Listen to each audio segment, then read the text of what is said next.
Welcome guys. आज polity का मैं नेक्स्ट टॉपिक कराऊंगा जो है फंडामेंटल ड्यूटीज। चैनल को सब्सक्राइब करो और लाइक करो। टारगेट एसएससी हो। आज का टॉपिक है फंडामेंटल ड्यूटीज।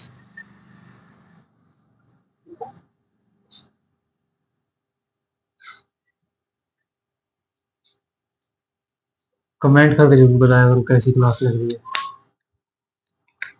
फंडामेंटल ड्यूटीज जो कल कराया था वो करके आ गए हो, सारे पढ़ के आ गए।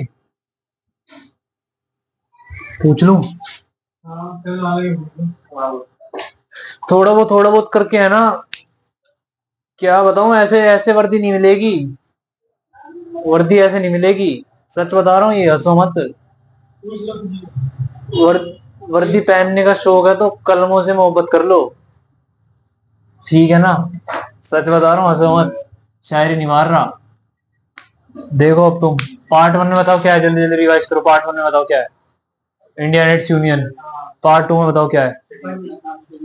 कौन से आर्टिकल से कौन से आर्टिकल तक है पार्ट टू? 5 से 11। ठीक है।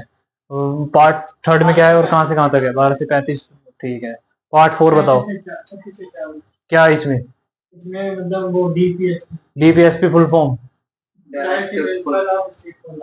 जस्टिसेबल है नॉन जस्टिसेबल है? ठीक है। Fundamental right justiciable non justiciable? ठीक है। डीपीएसपी किससे लिए हैं? ये आयरलैंड से लिए। ठीक है। फंडामेंटल राइट्स कहाँ से लिए? गलत तुक्के मत मारो। ऑप्शन में ब्रिटेन भी होगा और तुम ब्रिटेन करके अपने नंबर माइनस करोगे डेढ़। अमेरिका से लिए, यूएसए से। ये पढ़ रहे हो तुम घर पे? दिखा दिया। ये पढ़ रहे हो तुम घर पे? कॉन्स्टिट्यूशन अमेंडमेंट कहाँ से लिया है? फ्रांस से। गलत है। साउथ अफ्रीका से लिया है। आर्टिकल बताओ। 368 है। गलत है। तो वो कुछ नहीं पता। कुछ नहीं, ऐसे पेपर नहीं निकलेगा, पहले बता रहा हूँ। अरे वो पिछला हो गया ना, ज्यादा पीछे हो गया। अब भाई देखो, फंडामेंटल ड्यूटीज कहाँ पे दे रखी है? ये दे रखी है पार्ट फोर्थ ए में। ये बाद में आई है ये। ठीक है। पहले जो ओरिजिनल कॉन्स्टिट्यूशन उसमें नहीं थी। कौन से पार्ट में? पार्ट फोर्थ ए। ये मत कहना इसको पार्ट फोर्थ। पार्ट फोर्थ में डीपीएसपी 36 से 51 तक। ये पार्ट फोर्थ ए में है। ठीक है ना। हाँ, पेपर में आएगा पार्ट फोर्थ ए। फोर्थ ए पे क्लिक मारना। ये फंडामेंटल ड्यूटीज। और लेकिन अगर ना आए, अगर आ जाए फोर्थ सिक्स सेवंथ एट, तो फोर्थ पे मार देना। ठीक है। फोर्थ ए में है। और भाई आर्टिकल कौन सा इसका? 51 ए। आर्टिकल 51 ए। ठीक है। फंडामेंटल ड्यूटीज मतलब कि हमारे क्या कर्तव्य हो सकते हैं अपने देश के प्रति। और ये जरूरी नहीं है, ये भी करना है किसी को करो, नहीं करना तो मत करो। कोई केस वगैरह नहीं होगा किसी के खिलाफ। नॉन जस्टिसेबल है, कोई जस्टिसेबल नहीं है। अब ये कब ऐड हुए ये देख लेना। ये ऐड हुए हैं तुम्हारे 1976 में, 42वें संशोधन के द्वारा। कब ऐड हुए हैं? Added by 42nd constitutional amendment. ठीक है। 1976 में। ठीक है।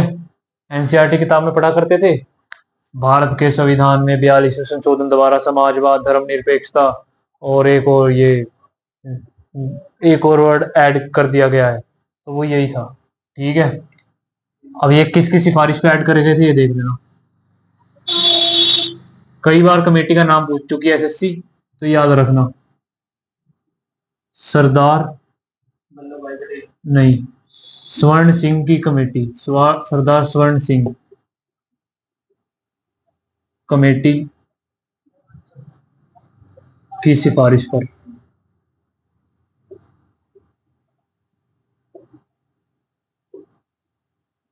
ठीक है। किसकी सरकार थी 1976 में? गलत है। इंदिरा गांधी की। यहाँ बस क्वेश्चन आ चुका है कई बार। फंडामेंटल ड्यूटीज को ऐड कराने वक्त पीएम कौन था? तो इंदिरा गांधी। अब इतना तो एक बार आई है फिर चली गई, फिर एक बार आई है फिर चली गई, वो ऐसा कुछ नहीं।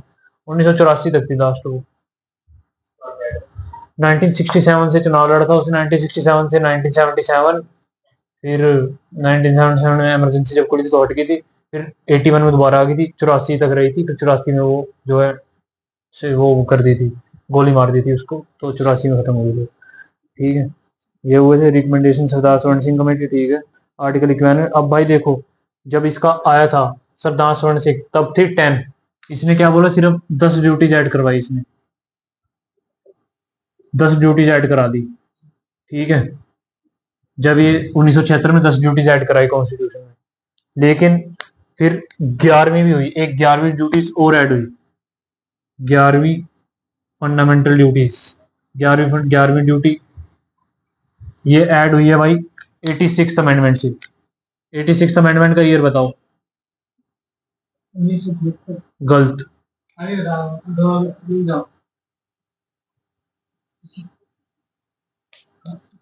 2000, हाँ 2002, 2002 द्वारा। भाई ऑप्शन में तुम्हारा 1976 आएगा और तुम उसको मानोगे और चले जाओगे, गलत हो जाएगा तुम्हारे। 11th ड्यूटी यहाँ ऐड हुई है, और ये 11th ड्यूटी क्या थी भाई, नॉलेज की, एजुकेशन की, 21A के द्वारा जो हुई थी, 21A में ऐड हुआ था। हाँ वो है, वो ही है, उसमें एजुकेशन ड्यूटी। अब मैं तुम्हें ड्यूटीज बताता हूँ क्या क्या है, हो गया ये। अब ड्यूटीज देखो क्या है, ड्यूटीज की डायरेक्ट तुम्हें ट्रिक बता रहा हूँ, वो याद रखना, क्योंकि तुम्हें यूपीएससी का पेपर तो देना नहीं कि तुम्हें ड्यूटीज पता हो। ठीक है, मैं सिर्फ तुम्हें ट्रिक बताऊंगा, लिख लेना ABCDEFGHIJK, के तक लिख लो अपनी अल्फाबेट, ABCDEFGHIJK,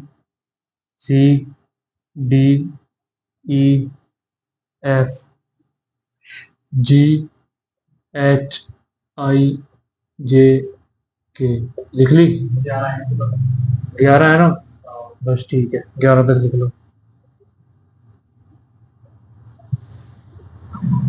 ट्रिक बता रहा हूँ, बस वही याद रखना।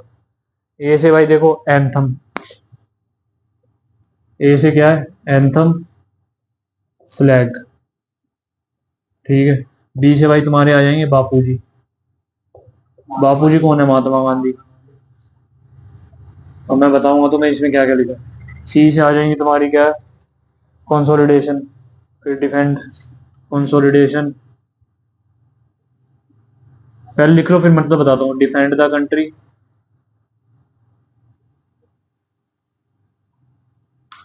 सी से आएगी तुम्हारी encourage equality brotherhood, equality brotherhood. हाँ, इंग्लिश में लिखना इसको, क्योंकि इंग्लिश में याद होंगे। एफ से फोर्ट आएगा, हेरिटेज, फोर्ट हेरिटेज। ठीक है, अभी तो मैं बताता हूँ इसका मतलब। जी से ग्रीन, ग्रीन मतलब इन्वायरमेंट। ठीक है, एच से तुम्हारा ह्यूमैनिज्म और टेक्नोलॉजी, ह्यूमैनिज्म,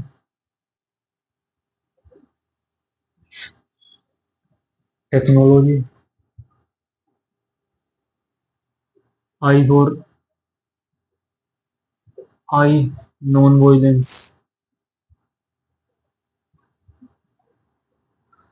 जे से तुम्हारा आएगा भाई जॉब, और के से नॉलेज, जॉब, के से नॉलेज।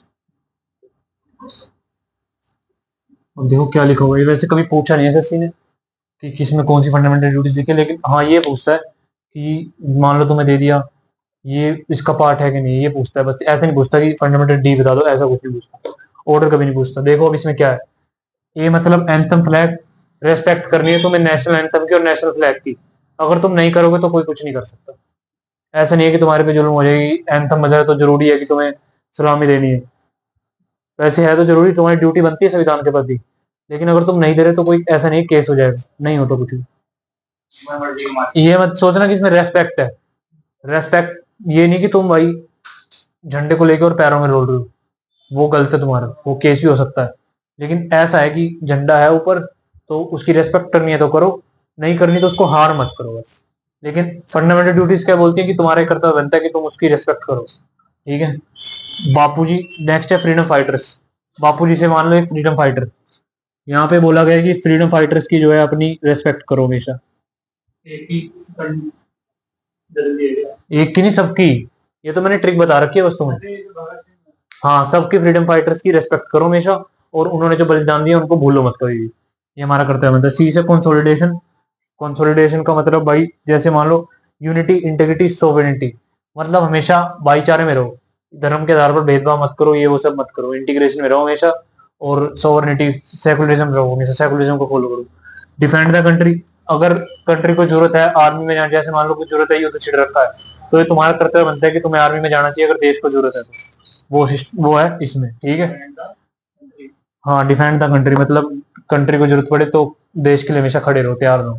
और ई से इक्वालिटी ब्रदरहुड, इक्वालिटी और भाईचारे को प्रमोट करो, ठीक है। एफ से फोर्थ हेरिटेज, मतलब जो देश की कल्चर है, हेरिटेज है, उसको नुकसान मत पहुंचाओ। ये नहीं जा रहे हो तो ट्रेन सरकारी है तो उसका तोड़ दिया सब कुछ, गलत है। कौन सा? इक्वालिटी ब्रदरहुड मतलब कि भाईचारे को बढ़ाओ और इक्वालिटी, समानता से रहो। ये तुम्हारा कर्तव्य है कि तुम्हें समानता से रहना। इसके बाद एफ है फोर्थ हेरिटेज, मतलब कि जो देश का हेरिटेज है, मॉन्यूमेंट्स है, उनकी रक्षा करो। ऐसा नहीं कि जाके ट्रेन है सरकारी है, टिकट ली और तोड़ दिया, शीशा तोड़ दिया, तो ये सब गलत है। ये तुम्हारा कर्तव्य बनता है, अगर गवर्नमेंट की भी वो चीज है तो उसकी भी तुम्हें सिक्योरिटी करनी चाहिए। ऐसे तो होना चाहिए भाई। देखो जी, ग्रीन इन्वायरमेंट मतलब इन्वायरमेंट का भी प्रोटेक्शन करो। ये नहीं अपनी फैक्ट्रियां लगा ली है, धुआं धुआं करे जा रहे हो, किसी से कोई मतलब नहीं, नदियों में गंदा वो कुछ नहीं। इन्वायरमेंट प्रोटेक्शन करो।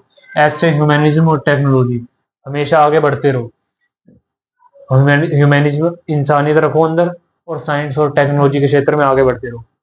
और आई फॉर आई मतलब नॉन वायलेंस, वायलेंस नहीं क्रिएट करनी। जे से जॉब, जॉब की अपॉर्चुनिटीज दो सबको बराबरी। के से नॉलेज, सबको नॉलेज दो। आर्टिकल 21 में बोल रखा है। और कौन सा आर्टिकल है बीपीएसपी का? इसमें बोल रखा है 0 से 6 वर्ष की शिक्षा। 45।